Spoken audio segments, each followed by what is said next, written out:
How you doing, gang? Welcome MFBALOs. This is Jay McMakin coming live to you from Military Mortgage Bootcamp. I had one of our MFBALOs down south ask, hey Jay, could you make an IRRL video for VA IRRL streamlines? My question back to him was, what do you need a video for? There's no appraisal, there's no credit, there's no income, there's no assets.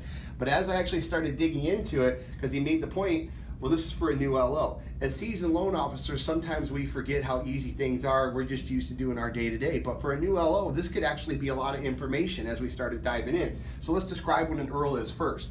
IRRL is an acronym that stands for Interest Rate Reduction Refinance Loan. And what is it for? It's a VA guaranteed loan that was made to refinance another VA loan. So there's your VA streamline. Now, what has to happen as far as the VA is concerned? Number one, you have to lower the interest rate and you have to lower the principal and interest on the loan.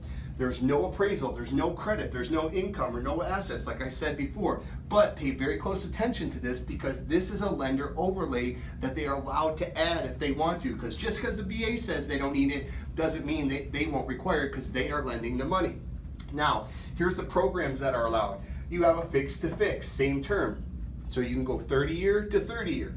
Fixed to fix, lower term, meaning you can go 30 to 15 or 30 to 10. You can go fixed to ARM, you can go ARM to fixed. If this happens, the rate may increase, and that's okay, but there's a little caveat I'm going to touch on in a second.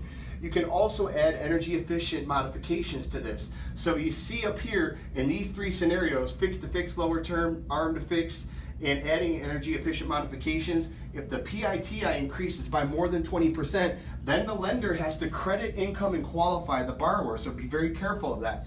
The next question we get is, well, what about the closing cost, Jay? What can we roll in? Well, here's what you can roll in. You can roll in up to 2 discount points. That's right, 2 discount points. I know purchase and cash out are only 1. You can have 1 origination. You can roll in the funding fee. You can also roll in allowable and unallowable fees. Be very careful on this because your 1% factor applies. So if you're charging 1% origination, you cannot charge those.